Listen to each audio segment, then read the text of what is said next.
Welcome to College Talk Tuesday. Pearl and Andy Lockwood here, talking all things college admissions, college financial aid. Hello, Pearl. Hello, Andy. Hello, everyone. I like your cashmere, what? Shrug? Schmata? Shrug. It's not really a schmata, because then that would imply that it's okay if you get schmutz on it, which it is not. Appropriate for the Pesach season. Yes. Another season that it is college admissions season. We've just been hearing back. Nice segue. We've just It's totally planned. been hearing back from, we do plan a lot for these shows. So you've just heard back from a lot of kids that we've been working with over the past year and a half, sometimes 3 or 4 years. Seniors who are receiving their admissions, their acceptances from all kinds of colleges, from the most elite to some that aren't so elite, as well as offers of scholarships and financial aid. So that's what we're going to be talking about today. So I want to spend a little bit of time talking about what it takes to get into Harvard, Yale, Princeton, Stanford, Brown, Penn, Dartmouth, so on and so forth, because like every year we do have a fair amount of kids who get into those super elite colleges that we worked with one-on-one, and I think it's important to kind of find the common denominator and distill what it is that those kids did right, because a lot of it is in your control, and to be fair, a lot is not in your control. Right. And frankly, sometimes you can do everything right, but it still may not work out exactly as you had hoped. So I want to talk a little bit about that also, and then I think another thing we should talk about is does it all matter? If you whether you get into one of these schools or not, and that's a fun topic. We talk about that all the time. So if you are just joining us, welcome to College Talk Tuesday. Pop in the comments section. Even if you are watching on replay, we seem to have a lot of people watching on replay. That'd be fine too. If you have any questions, stick them right there in comments, and we'll get back to you. I see some of our loyal listeners and viewers from our studio audience, which stretches all the way to Maine. Hello, Barbara, and hello, Francis. Checking in. Even though your kid got into his dream college in December, it's nice that you're still with us. I love it. So anyway, so just give us your comments and and questions, and we'll talk about it. So, all right. So Pearl, I'm the one who works with the kids one-on-one, and we have other former admissions officers who help us out, particularly with the essays. What would you say is one or two things that they all have in common, at least just from what you've heard me talking about? I'm just curious if you agree with me, and then I'll amplify or detract, as the case may be.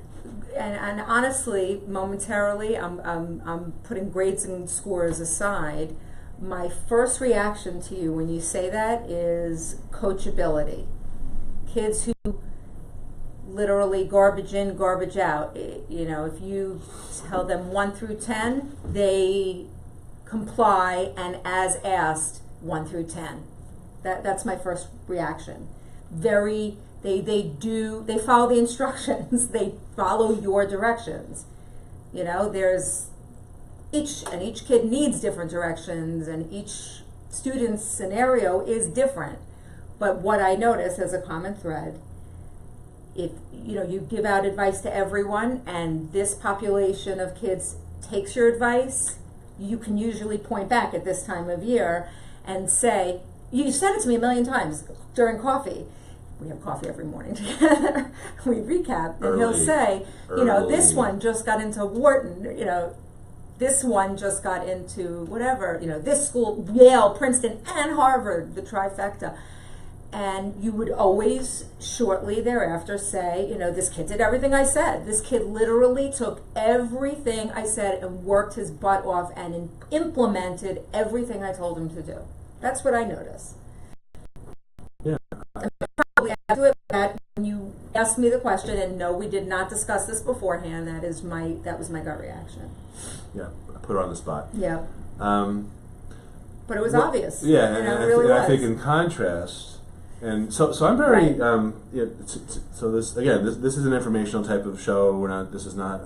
If you're interested in possibly working with us, of course, but this is not about that. This is about just kind of just distilling what it takes to be successful in this process. There's a controllability factor as well.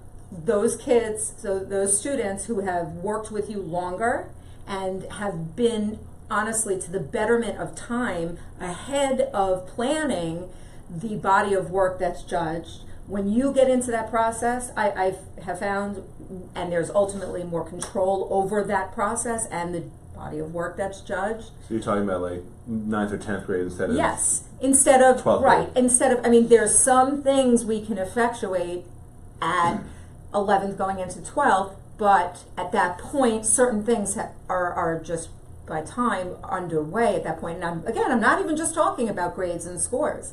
But there are just certain ways that you conduct and things you should be doing along the way that contribute to what you're judged on ultimately.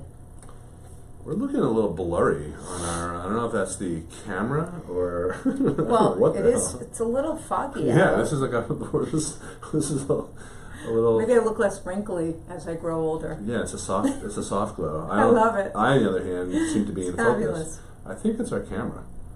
All right, so. Dare I go up and rub the front? With what, your finger oils? No, look at my shirt. Just keeping it real. Yeah, All right. Yeah, go for it. All right, but you keep talking. Well, you can probably hear us, but do we have any Windex or something? So, all right. So anyway, Pearl, give it a quick shot. Just a quick little. Yeah. Okay. Let's see if that does anything.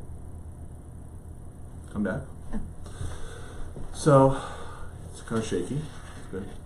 So there you go. Let's see. We have a little delay here. That's really funny. So.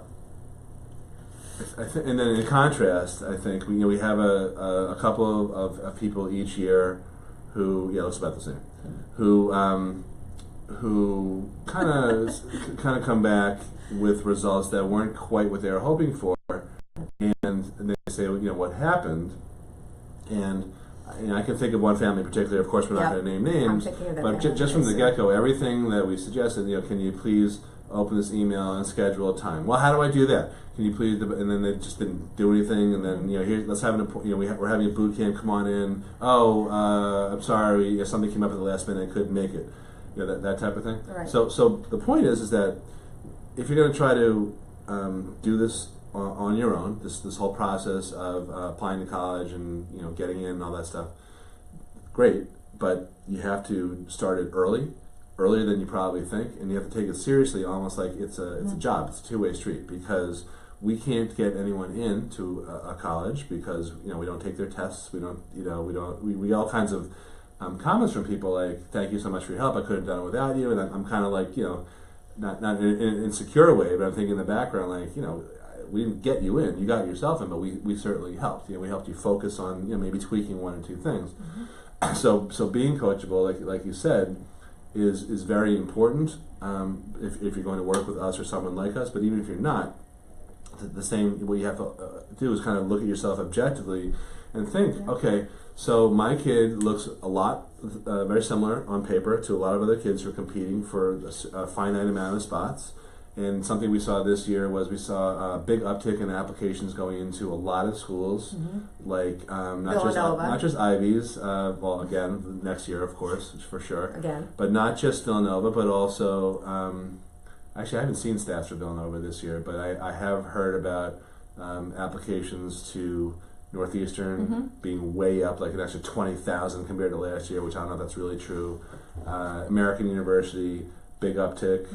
And then a corresponding decrease in acceptance rates. It seemed like a couple of years ago, American was at 48%, and now they're down around 24%, apparently. I haven't substantiated these stats, but I talked to different people, and we're comparing notes. And that also resulted in, I think, stingier financial aid, which is another trend that we're noticing. But getting back to what it takes to get into an elite school, it's a combination of stuff that is in your control, like what Pearl was saying, like if you're coachable and you get everything done, and you get done early, and you redraft.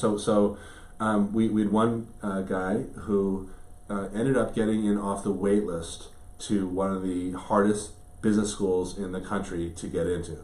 And there was nothing odd, or I should say special, about ethnicity, or he's just a lot of kids look a lot like him on paper. To his credit, he did everything early, and when we were going through his resume, he probably redid his resume 10 to 11 times, and it was terrific on the first draft. But we just kept tweaking it, and he kept tweaking it. We kept going back and forth. Rarely do you say that about anything. Well, he was no, okay. Well, it was there was a lot of room for improvement on the first draft, but it was still pretty good just because of inherently what he had done in his life. So to what you were saying, he has started, is very, very motivated guy, started kind of building his body of work in 9th grade. Right. So it's terrific from that sense, from a marketing standpoint, from how it was described. Not good at all, and that's something we worked on and went through several drafts. And that's the very thing we're talking about. Yeah, and same thing with the essays and all that. Whereas other kids are like, all right, I know you wanted the essay by Monday, but something came up, and can I get it to you by Thursday? And I always say, sure, I am not going to force you to do something, but I'm going to give you my advice, and that's up to you whether to take it. And that's how we parent our own kids, and with mixed results. And we're battling with our own son right now, about his perspective on academic stuff versus Fortnite. You can probably guess which side we come down on. Right, not the same side as our son. As him, but we're on the same side as each other when it comes to Xbox. And but again, that's one of these things where you can't want it more than your kids. No. But you can't also expect great results if you don't put in the effort. Nor am I going to jump in his seat and do what he needs to be doing, because I already went to college and law school. I don't need to redo these things. Just to those parents who parachute down or throw parachutes for their kids and safety nets, that's really not going to help them either. So as uncomfortable as it is for us to, in obviously varying degrees of life, allow our kid to somewhat skin his butt or fail, it's the real parenting lesson, I feel, at this point, to just remind a student the consequences of these choices they make, but ultimately it's their choice. Yep. Or lack of choices. So, in terms of just getting back to what it takes, to get into these top schools, it's a combination of the coachability. It also is a combination of having the strategic, great extracurricular activities that are not the same as what everyone else does. It is, the joke, the non-politically joke that I have created recently, which is my first new joke about this process in about 3 years, is you can't be at the last minute deciding on behalf of your kid that you're going to have him run a 3-on-3 basketball tournament or some sort of walk or something that's going to simultaneously wipe out autism, breast cancer, moms who are autistic and also have breast cancer, and colitis. That'd be the forfer. That's or Crohn's and colitis. Oh. So you can't just when a kid has nothing in there. Yeah, that's a new variation of the same joke. So breaking news. So you can't just all of a sudden just manufacture stuff. But anyway, but I was saying also is even if you do all those things right, there's still no guarantee, and there's never any guarantee in this process. We had one kid in particular. He got into his his second choice school, his number 2 choice school. He did not get into a lot of the Ivies and those caliber schools that he applied to. And he, I don't know if there's a kid who worked harder on everything for us, not just this year, but each of the years before. So it was kind of a bummer that he didn't get into his number 1 choice school and his number 3 choice schools and other ones. But I was happy for him that he got into his second choice. However, in his case, if there was no deficiency in terms of his extracurricular activities. He had outstanding. When I say outstanding, he had amazing, outstanding extracurricular activities. However, his ACT was about a point or 2 points lower than the scores of the kids who got into these Ivy League schools. So when you look at, like if you were to bring up our software, which we spent a lot of time on, at these elite schools, he had like a 50-50 shot at a lot of them. But as I was explaining to his parents in a way that I was trying not to be condescending at all, because they are very, very smart and very successful people in their own right, I was saying, even if you, just because you are 50-50 at 8 schools doesn't mean you go 4 for 8. Right. It means that you have a 50-50 shot at 8 schools, and you could, just the same way you could flip a coin 100 times, 50% of the time it's heads, 50% it's tails, you may not get into any of those 8 schools. Right. And in his case, it was fortunate that he took all the advice, not just about what to do, but also to make sure we had a balanced list. Yeah. And I still think it's a great result for him, but it just never feels good. No one likes being told, no, go F yourself, whatever. And I was saying to his mom, I said, I know this is not exactly what anyone wants to hear right now, but this is probably the first time in his life where he's been told no, in terms of achieving something. Yeah, some kind of achievement. He's a very high achieving kid, but the fact is, That's when you throw your hat in the ring and you compete with other kids who are applying to these elite schools, number one, you're not going to look that different compared. I mean, in your high school you may look different, but compared to these other kids who are applying, it's harder to distinguish yourself. And number two, you have to be prepared to take your lumps and have a thick skin. And I think he's having a hard time dealing with that, and I totally get that. But that's just one of these things where you have to kind of prepare yourself along the way. I saw possibly one of the best lessons you could learn in this, not only this process, but in life, early on. How do you show resilience and live through some of your lumps? That's good. Right, which is not what kids want to hear at this point. No, I certainly wouldn't want to either. Yeah. So it's funny. Getting some funny comments from Kristen Miller about Fortnite. That's very funny. And Anne, I think, is she doesn't think that Mr. Cotter went to the Ivy League. I actually don't know Gabe Cotter's educational background. I'll look it up. Yeah. Good luck with that one. Gabe Kaplan? No, Cotter, the character. The actor. Oh, the character, yeah. Mr. Carter. Mr. Cotter. Right. Yeah. Just so in case people are wondering what that is, I'll adjust the shot here. That's very funny.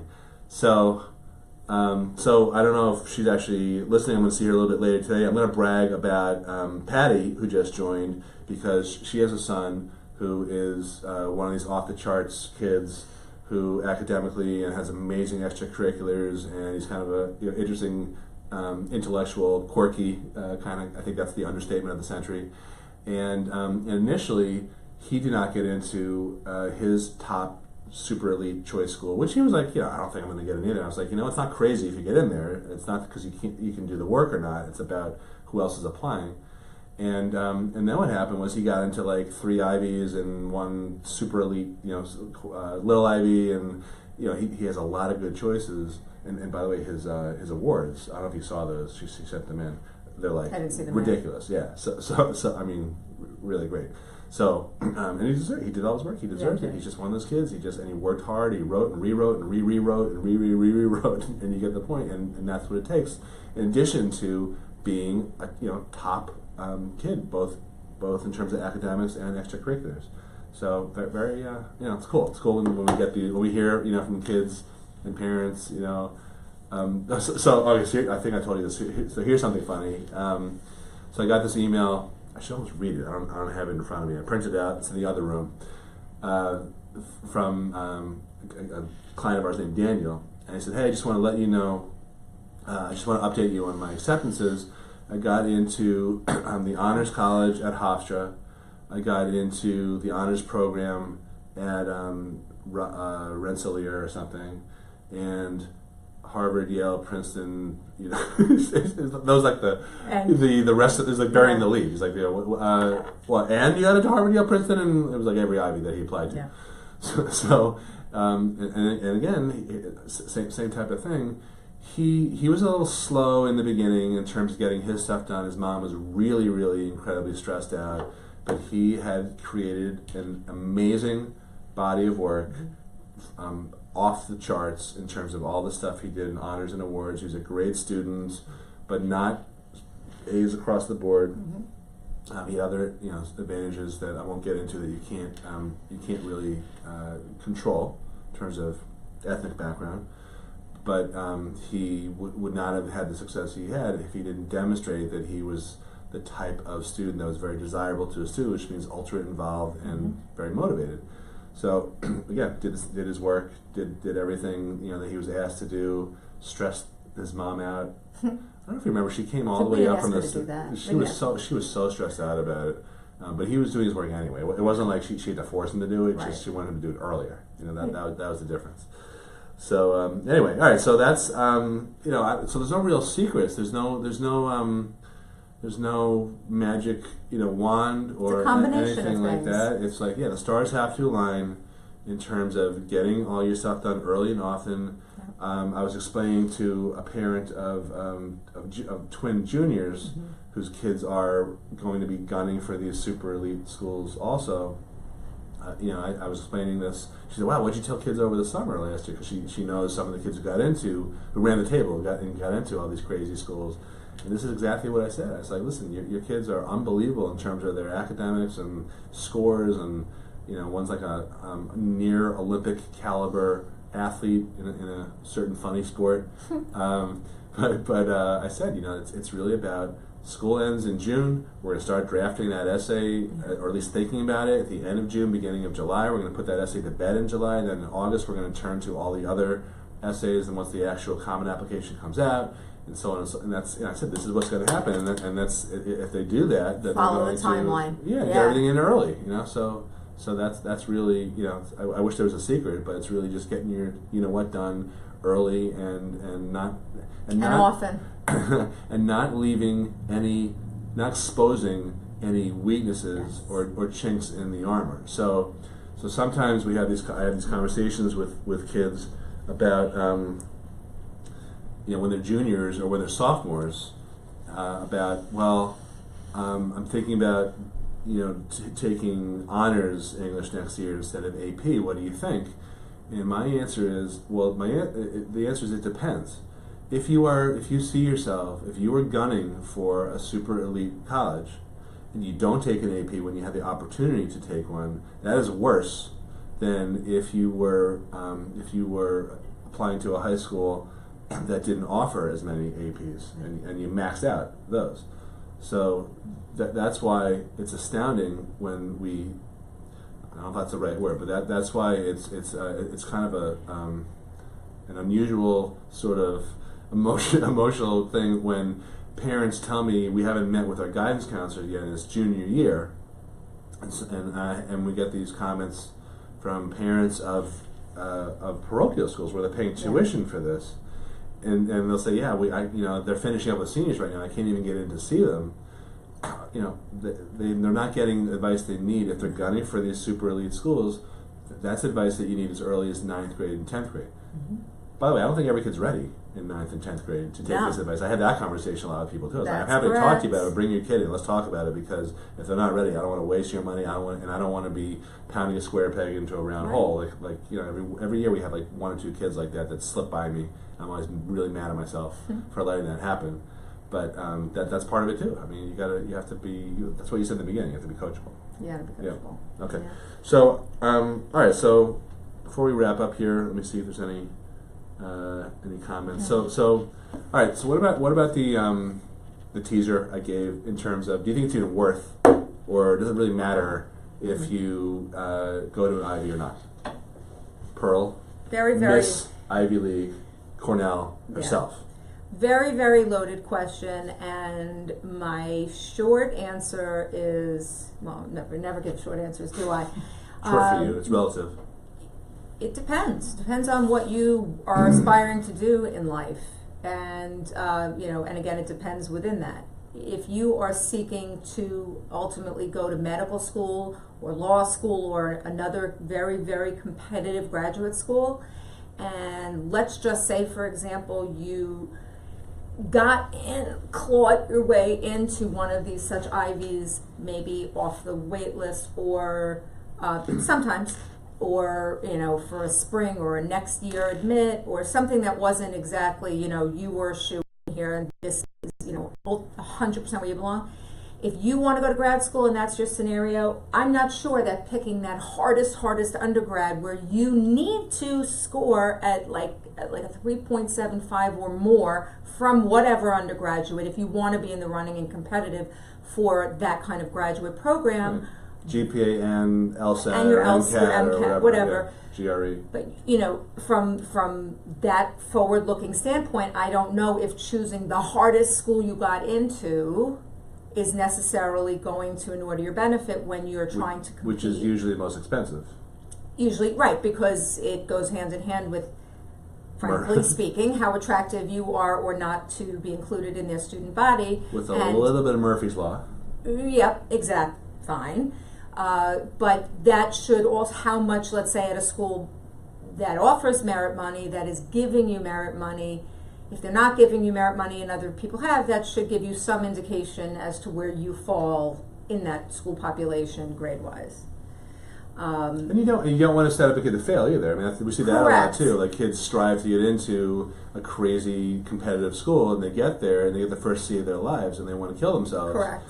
Because they're now with kids who are a lot different than, they may be in the top 5% or 10% of their high school class, but they could be in the bottom bottom 20% especially if they came college. from a school that's known for grade inflation and all that, and you're going in, having whatever. But generally speaking, even if that's not the case, I think honestly, in a very limited set of circumstances, with maybe some high-profile jobs on Wall Street, outside of those few select positions, by and large, it really doesn't matter where you go to school. What really matters are the habits that you demonstrate at whatever school, because from what I understand, the textbook from Marketing 101 at Nassau Community versus Cornell University versus this school, that school, the SUNY schools, it's all the same.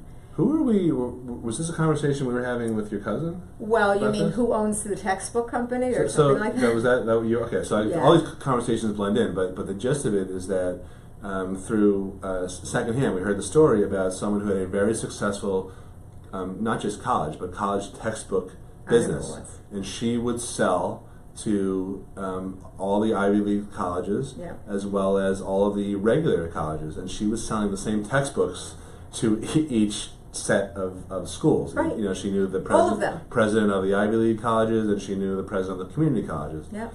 So that's not really the answer. It's not really, that's not the difference between going to one school versus the other, because you're going to learn basically the same thing. It could be the connections and stuff, but like Pearl was saying, I think that matters only for a very finite, small percentage of actual jobs. Like if you want to go to Wall Street, it pays to go to Wharton, to pay up to go to Wharton. I see the return on investment for that. But you can't really say that objectively about most fields, particularly the STEM fields, science, technology, engineering, and math, where there seems to be zero correlation between where you go and how successful you are after college. That's true. Yeah. So it's questionable at best, I think. She went to an Ivy League school, I went to a little Ivy, but we know people who are very, very successful who didn't even go to college. Yes.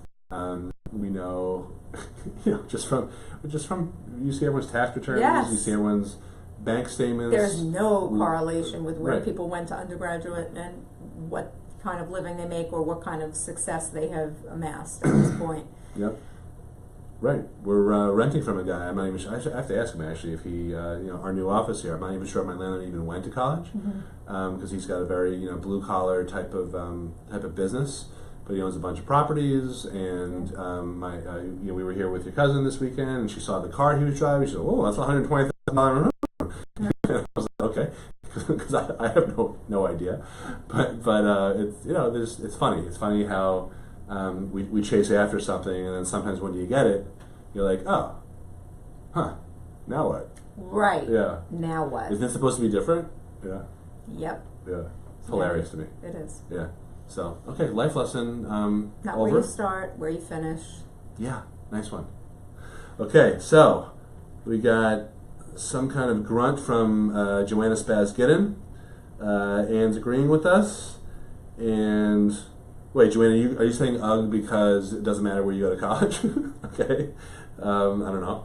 Or if it's just you're in the bathroom or something, I don't know. And by the way, we have clients now who are now sort of facing some of these choices of foregoing the sometimes more costly out-of-state schools that are, again, and I'm talking about completely comparable academic-wise, arguably even some of the state schools being as strong, if not stronger, than some of the out-of-state schools, let's say, or not private schools that a particular candidate got into. But now the question is also ripe at this time to give your students, if they're having some difficulty making a choice of good value, the price tag difference. I mean, we have someone who got into a school that costs $50,000 a year versus $25,000 a year. So the swing over the 4 years is $100,000 different. You could either get a check for $100,000 upon graduation and have amazing full college experience at our state school, or you could be $100,000 or get zip when you graduate and have an equally as good experience at just a different college. When you say it like that, it's really hard to So at 11 o'clock, I finished up a meeting just like that. Didn't touch on everything exactly like that, but the price difference between, once and to her credit, the kid, who, by the way, works a ton of hours at a bakery, and she's not one of these kids who's never had a job. She has a tax return. Yeah. She pays taxes now, and that she got it. I mean, She's she was saying like, well, I got into City College, and I also got into super elite college down in Washington D.C. and a bunch of other expensive schools. Some gave money, some didn't. So she's like, I'll just go to City College because it's like I don't know what, $10,000 or something. Yeah. I think a lot of times though there's like a false choice between, well, if I don't go to this big state school and I end up settling for this other school, my local college or my my in-state school, I'm gonna hate it there. Right. And I think actually more often than not they end up loving it. They end up acclimating and feeling really good about where they go, and it's not an either or thing. It's kind of like one versus the other, but it's not a binary, heads you win, tails you lose type of thing. No. So don't worry about what everybody else is doing, because you can flash forward even 6 months from this point in time to a year, and I promise whatever as to everyone is doing X, Y, and Z, that will all change a lot. Right, a lot of kids come home from college right away. Come home, they transfer, they're miserable at the school they was loved for 4 years. Totally. And guess what? They're not a grade anymore. I'd like to think that doesn't matter what your grade mate thinks. Grade mate. But sadly, a lot of that is what drives some of these illogical choices that make people pay $100,000 more for essentially the same thing. Yeah. But there's real and there's false reasons, false choices. Yeah. Gotta remember who lives in the four walls of your home each night. Yeah. Oh, and the debt you ultimately want to be paying back or not. Good. All right. All right, so that's going to wrap up this foggy edition of College Talk Tuesday. I have to try to figure out what's wrong with our camera, but you've never looked younger and your skin better. Thanks. You close up. By the way, there's a whole Black Mirror episode where, I don't know if anyone watches Black Mirror. Creepy. I'm really into it. She's like mixed. There's some episodes she likes, but Creepy. there was one episode where, because they have all these implants, like if someone was being shunned, they would just do something and then they couldn't see their face anymore. It was like a pixelated thing, but then that person couldn't see them either. So it was like a lack of social contact thing. Very very freaky psychological thing. But you're not quite there yet. Yeah. Well, you're not. I mean, you're blurry. Away. No, you're not. Okay. All right. We're gonna wrap up. Thanks for watching. And if you have any questions, even after we wrap up here live, pop them right in comments. Thank you for liking all the funny emoticons, emoji thingies, whatever. Please share with anyone you think could benefit from this. We really appreciate it. We like doing these shows just because it's fun for us to read the comments. And thanks. We'll be back here next week, possibly with a better lens. Bye.